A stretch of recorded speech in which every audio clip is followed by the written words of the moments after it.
If Robert Baratheon had survived that damn boar hunt, the Seven Kingdoms would have turned out very different. For one, Jon Snow would never have joined the Night's Watch. He wouldn't have stood in the snow dressed in black, with ghosts in his heart and ice on his soul. No, if Robert had lived, Jon would have walked a road much warmer and much more dangerous. It started the night Ned Stark got the raven, the one with the king's seal. Instead of Robert dying, the message said he was badly hurt but recovering. The hunt had gone bad, sure, but Ser Barristan had gotten to him in time. The king's wounds were deep, but not fatal. He stayed in a coma for days, but when he woke up, he was a changed man. Robert knew how close he came to death, and maybe that fear sobered him up more than any maester's tea ever could. For the first time in years, Robert listened. He saw how the court had turned to rot, how Cersei had tightened her grip, how his children didn't look a damn thing like him, and suddenly he didn't just drink and laugh. He plotted, and Ned stayed in King's Landing. That's where Jon's life began to twist. He was supposed to leave for the Wall the same day Ned left for the south. But when Ned didn't come home, and messages kept saying the king is healing, things stayed in limbo. Jon spent more days at Winterfell than he ever expected. He still felt like a shadow, still felt like he didn't belong. But now even that limbo had no end date. Then one day another raven came, not from Ned, but from Robert himself. The letter was short, written in rough ink and with barely legible words. Robert never had a scribe for personal things. It simply said, "Tell the boy to come to me. Ned says he's mine." That shook Winterfell like an earthquake. Catelyn was livid. She stormed out of the hall the moment Maester Luwin read it aloud. Robb stared at Jon like he was someone else. Sansa was confused. Arya just asked if she could come too. But Jon didn't know how to breathe. He thought it was a joke at first. Then he thought it was a trap. But deep down, in the part of him that always wondered who he was, something caught fire. Ned didn't deny it, didn't confirm it either. He just looked at Jon with that heavy sadness of his and said, "You need to go. You'll understand in time." Jon didn't sleep that night. He packed at dawn. Ghost followed him quiet and steady. And they rode south together, hearts full of questions. King's Landing wasn't what he expected. The smells, the noise, the heat, it was all overwhelming. But none of it matched the tension that hung in the Red Keep. Robert met Jon in the gardens. No crown, no armor. Just a tired man with eyes that had seen too much. "Gods, you look like him," Robert muttered. "Who?" Jon asked. Robert just stared at him. "Rhaegar!" Jon felt the ground vanish beneath him. That's when everything changed. Robert hadn't just summoned Jon because of Ned's confession. He'd started to remember things, visions, words Lyanna whispered when she was dying. He began to piece it together. The timing, the lies, the way Ned had always avoided speaking of it. And Ned, loyal even when it killed him, finally told Robert the truth. Jon wasn't Robert's son. He wasn't Ned's either. He was Rhaegar Targaryen's son. The blood of the dragon. Jon's head spun with the truth. Targaryen. The word felt like a curse in his mouth. He stood there, in the shadowed garden of the Red Keep, watching Robert Baratheon, king, usurper, slayer of Rhaegar, stare at him with something halfway between guilt and confusion. The man who had shattered the Targaryen dynasty now faced the one living piece of it, and Jon didn't know whether he should feel honored, betrayed, or afraid. "I thought I killed them all," Robert finally said, voice low. "Rhaegar, his children. I thought there was no one left to wear that damned crown. But you," Jon clenched his fists. "Why did you call me here?" Robert sat down on a stone bench, groaning from the weight of his body and his burdens. "Because I owed Ned, and maybe I owed Lyanna too." Jon stepped back like he'd been slapped. "That name, Lyanna, his supposed aunt, Ned's sister, my mother." Robert nodded slowly. "She died giving birth to you. In Dorne, in blood and whispers. Ned took you, claimed you as his own bastard to keep you safe. If word had gotten out that Rhaegar's son was still alive, you would have killed me," Jon finished coldly. Robert didn't deny it. "Back then, probably. I was mad with hate. I saw Rhaegar in every nightmare. But your mother, she was different. I would have married her. I would have given her anything. But she chose him. The silence between them was thick, heavy like the summer air. Jon didn't want to be here. He didn't want this truth. He wanted to go back to Winterfell, to Ghost, to the cold wind that didn't lie. But he couldn't, not now. Not after this. So what now? Jon asked. You gonna name me a prince? Send me off to Dragonstone? Or hang me like the rest of my family? Robert gave a short, bitter laugh. You think I'd be that stupid? He leaned forward. I didn't bring you here for a crown. I brought you here for war. Jon blinked. What? There's poison in this court. Cersei, her children. They're not mine. Jon stared. Robert nodded, slower this time, the pain visible in his eyes. I know it now. I see it every time I look at that boy, Joffrey. He's no son of mine. That whore lied to me for years. Jon's throat tightened. Why tell me this? Because I need someone I can trust, Robert growled. And I'm running out of Starks. Jon stepped back again. You don't even know me, but I know your blood, Robert said. I know who you could be. And just like that, Jon Snow, no Jon Targaryen, found himself trapped in a world he didn't want. The bastard of Winterfell no longer existed. In his place stood a boy with fire in his veins, pulled into a storm older than he could imagine. Over the next few weeks, Jon remained in the Red Keep under the false name Jon Sand, a cover Robert insisted on. Until we sort this mess out, he'd said. Jon hated every second of it. The halls stank of deceit. The courtiers whispered behind their sleeves, and Cersei Lannister watched him like a hawk that smelled blood. She knew something. Maybe not everything, but enough. Once she cornered him in the hall, her golden hair gleaming in the torchlight. You look like a Stark, she said, sipping wine. But your eyes, they're not Ned's. Jon didn't answer. You're a long way from the snow, aren't you, bastard? She whispered, smiling without warmth. Be careful, or the wolves might forget your scent. He walked away, but her words followed him for days. In the meantime, Robert was plotting, quietly, carefully. He began questioning the legitimacy of his children in closed chambers, whispered to trusted lords, arranged for Stannis to return to court. He even sent a raven to Renly, though he didn't trust him much. Jon watched all this from the edges, caught between fear and fury. He wanted to run, to ride north, to forget he ever had dragon's blood in him. But something deeper was stirring, a sense of destiny maybe, or doom. And then came the night Robert called him again. The king was drunk but not foolish. His face was pale, his lips thin. If I die before this is done, Robert said, promise me you won't let them take the throne. Jon stared. Me? Why would I? Because it's your right. And because Joffrey sitting on that throne would doom the realm. Jon's voice trembled. I don't want the throne. Robert gripped his shoulder hard. Neither did I, but sometimes we don't get to choose. Jon didn't sleep that night. He stood at his window and looked out at the city, its flickering torches, its crowded, broken streets. Somewhere out there, the people called Robert a hero, a king, a slayer of dragons. But now the last dragon was awake, and he was wearing a Stark's face. The days grew heavier in King's Landing. Jon felt like a man walking across a frozen lake, each step cracking beneath him, but somehow never breaking all the way through. He kept his head down, followed the king's orders, and stayed out of trouble. But the court wasn't a place where silence meant safety. Silence here made you a target. And Cersei was aiming.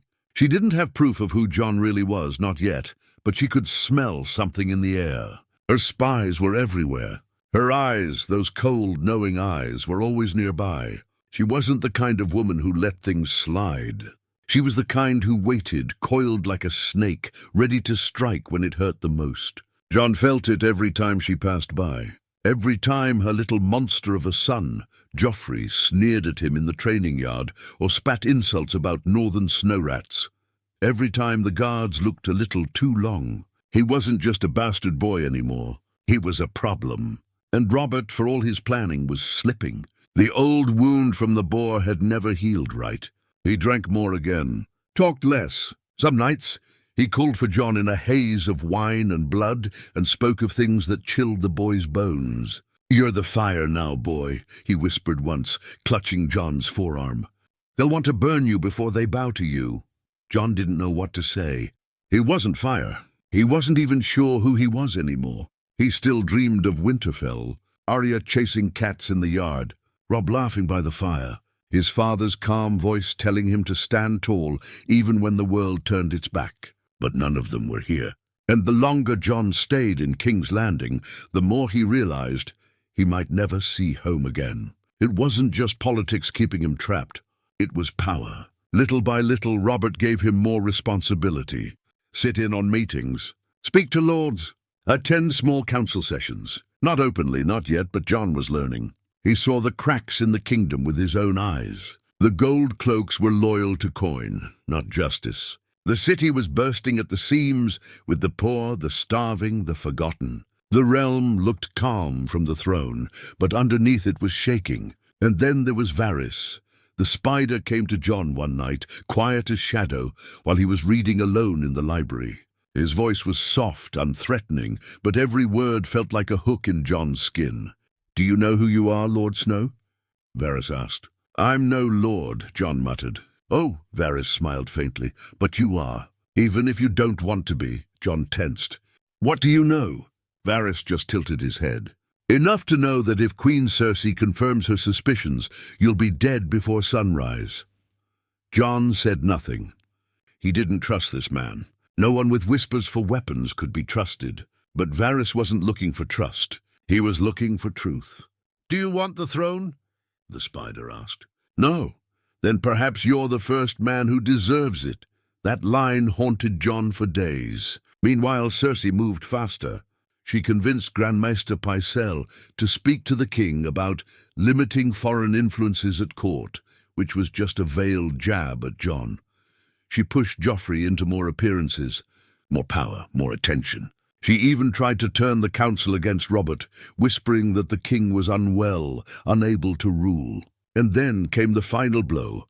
Renly Baratheon arrived with 200 knights, smiling too wide, speaking too smoothly. Jon watched him like a hawk. He was charming, handsome, and dangerous in a different way from Cersei. He didn't use swords, he used words. And Renly saw Jon as a threat. One night, Renly cornered Jon in the yard, where the air was thick with heat and the sky churned with storm clouds. "You don't belong here, boy," Renly said, too calm to be casual. "This is a lion's den. You're just a pup dressed in dragon scales." Jon didn't back down. "I didn't come for the throne," Renly smiled thinly. "But you're in line for it. And that's enough." The threat was clear. That same night, a messenger was caught trying to leave the Red Keep. He carried a sealed letter addressed to Casterly Rock. Jon didn't need to read it to know what it said. Cersei was done waiting. The fire was coming. And if Jon stayed one step behind, he'd burn before anyone knew who he really was. The Red Keep was colder than usual, and that wasn't just the weather. Jon could feel it in the stone, in the stairs, in the way conversations stopped when he entered a room. Something was building, tension like a drawn bowstring, stretched so tight it was ready to snap. Robert was sick again, worse this time. Fevered and half delirious, confined to his bed, with Maesters fussing over him, while Cersei whispered poison into the ears of the council. The king's will, already written once, was suddenly being discussed behind locked doors. Jon wasn't invited. He felt the shift like a sword at his back. Then came the whisper from Sir Barristan Selmy, of all people. The old knight found Jon in the training yard, where he'd been sparring alone, and walked beside him with quiet urgency. "They know," he said without looking at him. "The Queen moves fast. There's talk of an accident, a hunt, something clean." Jon's breath caught.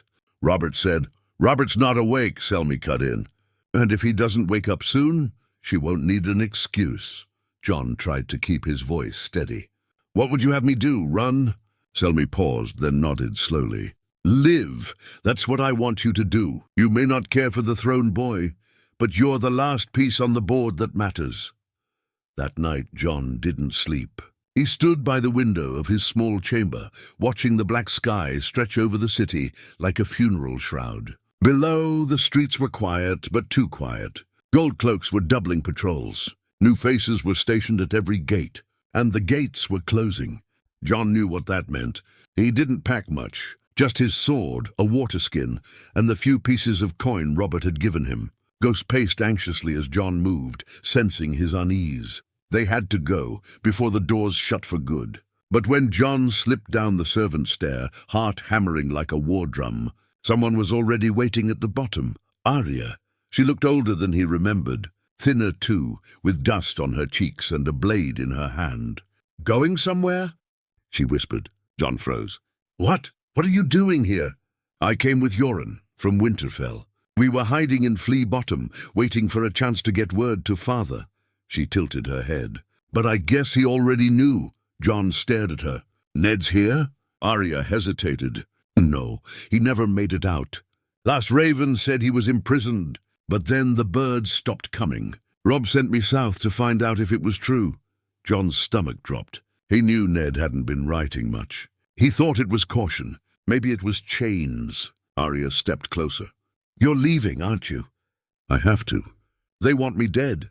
"Then I'm coming too." Jon didn't argue. He just nodded. Together, they slipped through the back corridors of the Red Keep. Arya knew the servant tunnels like a shadow. Yoren had taught her. They moved fast, hearts thudding, breaths held, and when they reached the outer courtyard, the moon disappeared behind thick clouds. They were almost clear until the gates lit up with torchlight. "Gold cloaks?" One shouted. "Stop them!" Jon pushed Arya behind him. Ghost snarled, lunging ahead. Steel clashed. Jon's blade found flesh. Blood sprayed the stone. Arya darted low, quick as a cat, and drove her small blade into a man's thigh. Jon dragged her through the chaos, their feet splashing through blood as they ran down into the alleys beyond the castle walls. The city swallowed them. For 2 days, they hid in the sewers and back streets of King's Landing. No food, no rest, only fear and the sound of boots nearby. Jon changed his cloak. Arya cut her hair. They became ghosts in a city of liars. Finally, a contact came. One of Varys's little birds, a mute girl who handed Jon a slip of parchment. "Ride north, by ship, not by road. Go to White Harbor. Someone waits." No signature. No seal, just orders. Jon didn't trust it, but he had no choice. They left at dawn, slipping onto a cargo ship bound for the north. Salt air stung their faces. Arya leaned on the railing, tired but unbroken. Jon sat with his back to the mast, staring at the horizon. He didn't know what waited in White Harbor. Maybe a trap, maybe hope.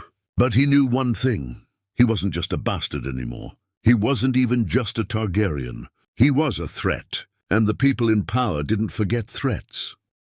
The sea was calm when they arrived at White Harbor, but Jon's heart wasn't. Even as the ship pulled into the docks and the scent of salt and pine filled the air, he couldn't shake the feeling that danger still followed. He stood beside Arya on the deck, Ghost sitting low beside them like a silent guardian, and watched the northern city rise before them, grey towers, heavy fog, and the distant sound of bells echoing through the cold. Jon hadn't been this far north since Winterfell. It wasn't home, but it was close enough to make his chest ache. A man waited for them at the docks, dressed in furs and leathers, with a steel brooch shaped like a merman, the sigil of House Manderley. He didn't say his name, but gave Jon a folded parchment with a seal that made his blood run cold. A direwolf. Jon read it quickly. The words were written in Robb Stark's hand. "If this finds you, come to Moat Cailin. The North remembers. So do I." No long explanations. No details about Ned, no mention of war. Just those words, and that was enough. The journey from White Harbor to Moat Cailin took nearly a week, through thick forests and damp swamps. Jon and Arya traveled under guard now, thanks to the Manderleys, but they still slept with weapons close and one eye open. Jon didn't trust the quiet. It reminded him of the hours before a storm. At night, Arya would ask questions about Robert, about their father, about the truth. "You're really a Targaryen?" she asked one night, poking the fire with a stick. Jon hesitated, then nodded. "That's what they say." Arya narrowed her eyes. "You don't look like one. You don't act like one. I don't feel like one. You still feel like Jon." That meant more to him than he could say. They reached Moat Cailin as the cold winds picked up and autumn began to sink its claws into the land. The old stronghold, once crumbling and forgotten, had been fortified. Robb had made it his seat, while Winterfell remained too dangerous.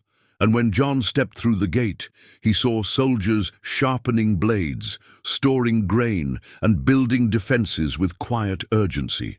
War was coming. Robb was waiting inside the great tower.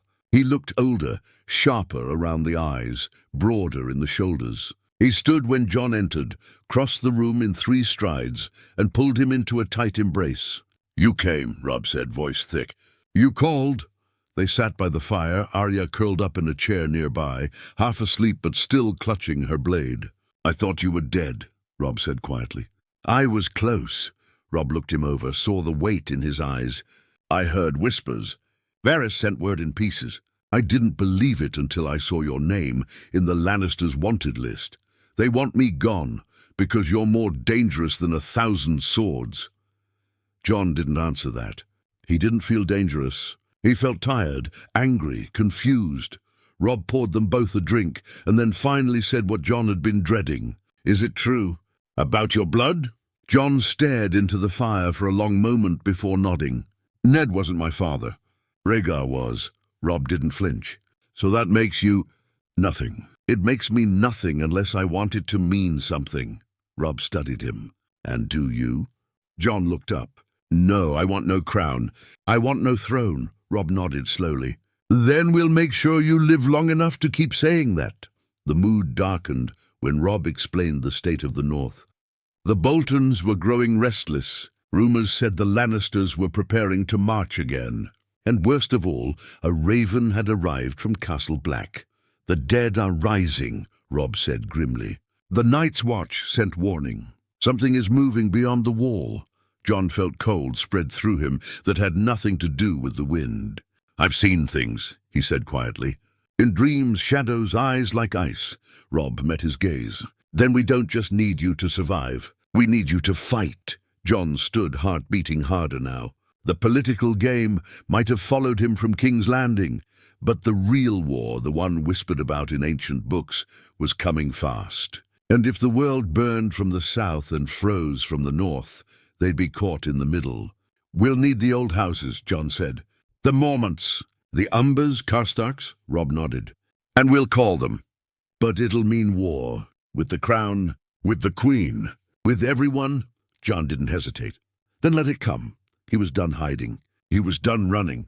If the fire wanted to consume him, it would have to fight for every inch. Winter's breath was getting colder. The northern lords arrived at Moat Cailin one by one, silent and cautious, like wolves circling a wounded animal. They came because of Robb, because he was Ned Stark's son, the one they still trusted. But when their eyes landed on John, their expressions shifted. Some whispered, others stared too long. He was no longer just the snow of Winterfell. Word had spread. Targaryen blood, the king's ward, the boy the Lannisters wanted dead. In the north, that sort of fame didn't sit easy. It brought questions, suspicion, fear. John felt it. He wasn't one of them anymore. Lord Greatjon Umber was the first to speak his mind. He stood tall in the hall, voice booming. "Why is he here? The dragon's spawn? You'd bring another Southbourne war to our door?" John stepped forward. He didn't raise his voice. He didn't beg. "I didn't ask to be born a Targaryen," he said. "But I was raised a Stark. I bled for the North." "I will again," Lady Mage Mormont grunted. "Words are wind, boy. The last Targaryens we saw burned our fathers alive." John met her eyes. "Then let me earn what my name never gave me." The room went quiet. Robb didn't speak until the next morning. They stood alone in the Godswood outside the keep, frost covering every branch. "They won't kneel to you," Robb said. "Not yet. But they might fight beside you if you give them something more." John frowned. "What more is there?" Robb looked him dead in the eye. "Of course. Not just a grudge against the Lannisters. Not just your blood. Something bigger. Something older." John didn't understand until the next raven arrived, from Samwell Tarly, now acting as steward at Castle Black. The Night's Watch had suffered an attack. Not from wildlings, but from something else. "They didn't bleed," the letter said. "They didn't burn. They kept coming. One of our rangers. His eyes were blue when we found him. He'd been dead 2 days." John read the words twice. Then a third time. It was real. The dead were moving, and no one in the south even believed it. Jon walked back into the hall during the Northern Council and slammed the parchment down on the table. "We're wasting time," he said. "The crown can wait. Cersei can wait. The long night won't." Some of the lords scoffed. Others went pale. But Jon didn't argue. He laid out the truth plainly.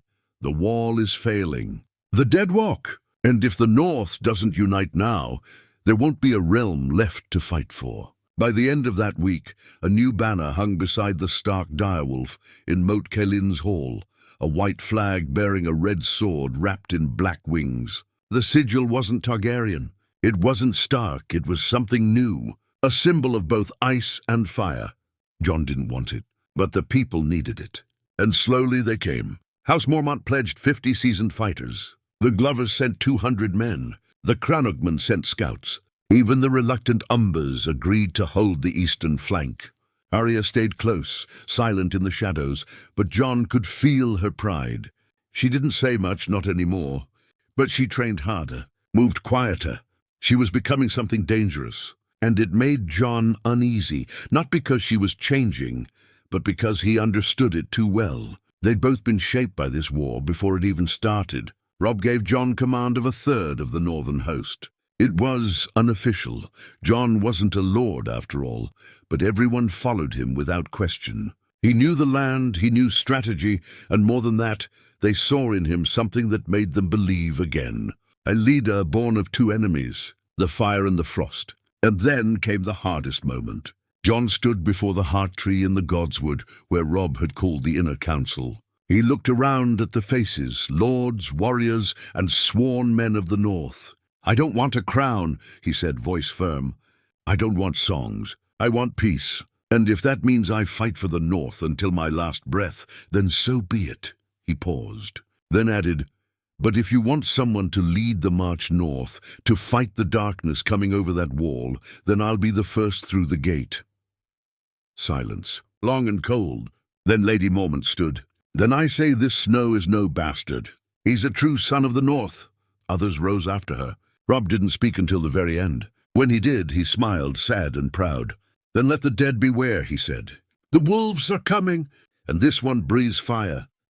The march north was slow, heavy with silence and cold winds. Jon rode at the front of the column, flanked by Ghost and a dozen of the best scouts Robb could spare. Behind them followed nearly 2,000 men, Starks, Mormonts, Umbers, Glovers, and a handful of wildling volunteers who'd slipped past the wall and sworn to fight the real enemy.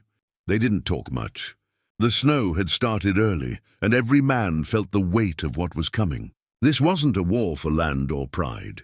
This was a march into something older than kingdoms. Arya rode just behind Jon.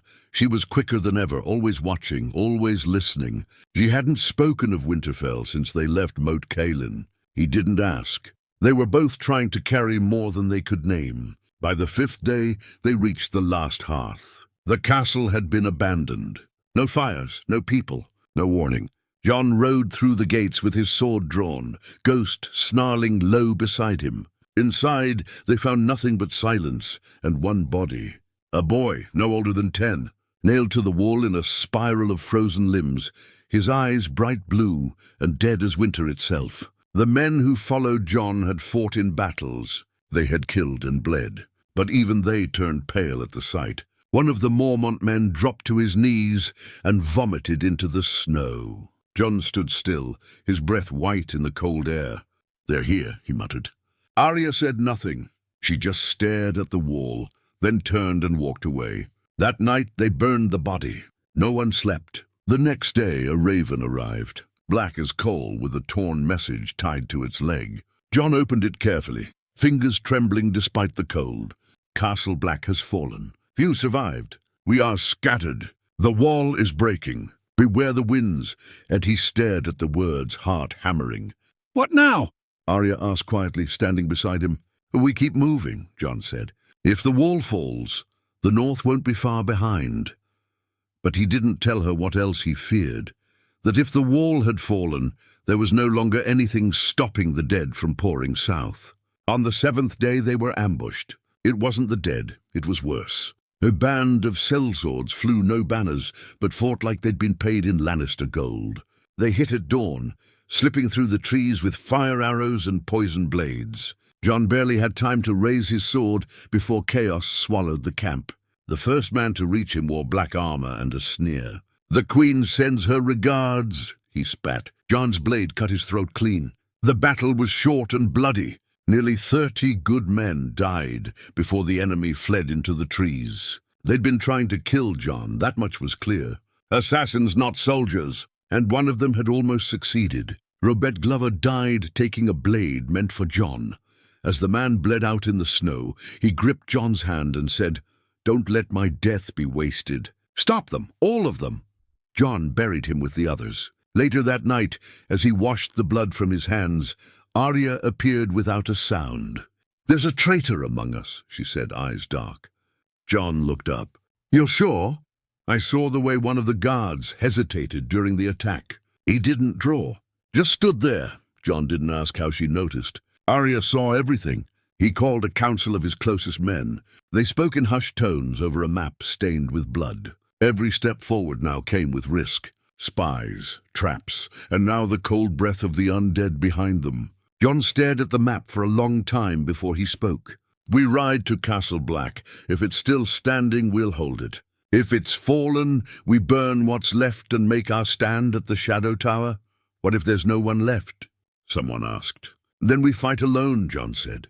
But before they could break camp, another surprise arrived. A hooded rider came alone from the east. He rode a dead man's horse and wore a sword that shimmered with Valyrian steel. Ghost bristled the moment the man appeared, but didn't growl. Jon walked out to meet him. He stopped 5 paces away. The man pulled back his hood. Jon's heart stopped. It was Benjen Stark, unchanged, and yet not. His face was pale, eyes colder than they used to be, skin marked by shadow and cold fire. "I came to warn you," Benjen said. "You're too late. The dead are already here," Jon swallowed. "Then what are we supposed to do?" Benjen stepped forward and laid a gloved hand on Jon's shoulder. "Die, or change what death means." The wind at the edge of the world didn't howl. It screamed. Cold so sharp, it cut through armor and bone alike. Snow fell sideways, choking the air, turning the land to ash-white nothingness. And through it rode Jon Snow, son of Rhaegar Targaryen, raised as a Stark, walking into death with fire burning beneath his skin. Castle Black was gone. What remained was a broken ruin, half swallowed by ice and flame. Charred timbers jutted from collapsed walls. The gate had been torn apart from the inside. No signs of life. Only scattered bodies, frozen in the poses of their final screams. Jon stood among the wreckage, fists clenched, breath short. Around him his men waited in silence. Arya stood a few paces away, her blade drawn, her face like stone. Benjen's voice echoed in his memory. "They're already here." The first arrow came without sound. It struck one of the scouts in the neck. He dropped instantly. Then another. Then a scream. The dead came over the ridge, black against the white, a wave of limbs and frost and hollow eyes glowing blue. No battle cries, no hesitation, just death. Jon drew Longclaw. "Form up!" he shouted, voice cracking the silence. The northern men rallied fast, forming a shield wall as they'd trained. But it wasn't a battle, it was slaughter. The dead didn't bleed. They didn't fall unless cleaved by dragonglass or Valyrian steel. And they never tired. Jon fought like a demon. Ghost tore through ghouls beside him, and Arya moved like a shadow, blade flashing too fast to follow. They cut and slashed and burned, but for every one they destroyed, 3 more came. Men screamed. Horses bolted. The snow turned red. Jon saw a white walker then, a tall, thin creature with skin like ice and a blade that shimmered with death. It locked eyes with him. No fear, no hate, just cold purpose. The walker moved toward him, slicing through northern men as if they were paper. Jon charged. Steel clashed with frost. Longclaw met the walker's blade in a burst of sparks. Jon gritted his teeth, the shock of impact numbing his arms. The walker was faster, stronger, and it didn't tire. Jon staggered, fell to one knee. The walker raised its blade for the killing blow. Then Arya was there. She threw her dragonglass dagger. The blade struck true, piercing the walker's throat. It shattered into ice with a shriek, falling like glass. But Arya didn't celebrate. She just looked at John. Behind you. John turned just in time. A second walker, this one older, eyes glowing brighter, stood 5 feet away, and with it came the cold. The true cold. John couldn't move, couldn't breathe, until Benjen appeared from the white, swinging his flaming chain like a reaper's scythe. He crashed into the walker, fire blazing, and screamed back at John, "Go! Now!" Benjen wouldn't survive this time. John didn't argue. He turned, grabbed Arya's arm, and ran. They didn't retreat, they fled. Half the force was dead, the rest scattered. Some made it to the horses. Others didn't. Ghost limped beside them, wounded but alive. They rode west, toward the Shadow Tower, if it still stood. No one spoke for miles. When they stopped to rest, the truth settled in. "There's no wall anymore," Arya whispered. John nodded. "No kingdom either," he said. "Not if this keeps going." He reached into his cloak, pulled out the piece of obsidian he always carried. It pulsed warm in his hand, strange, like it wanted something, or knew something. That night, John dreamt of fire. A dragon stood in the center of a frozen field. Not Drogon or Rhaegal. This one was white, with eyes like his own and wings made of shadow. It spoke, but not in words. John woke gasping, sweat freezing on his skin. He understood now. The power in his blood, the fire he'd denied, it wasn't just heritage. It was a weapon, one that hadn't fully awakened. Benjen had said it, change what death means. There was only one way to do that. At dawn, John climbed to the highest ridge. The snow burned his eyes, but he didn't flinch. Arya followed, quiet. "What are you going to do?" she asked. "I'm going to call them," she frowned. "The dead?" "No," John said softly. "The dragons, not the ones in Essos, not Daenerys's dead beasts." He meant the old ones, the ones buried deep beneath the world, in places forgotten by time. His blood was the key, his pain the fuel. And if he could summon them, if he could awaken the last fires beneath the ice, then maybe, just maybe, there was still a chance. He took the dragonglass dagger and sliced across his palm. Let the world burn if it must. But death would no longer be the end.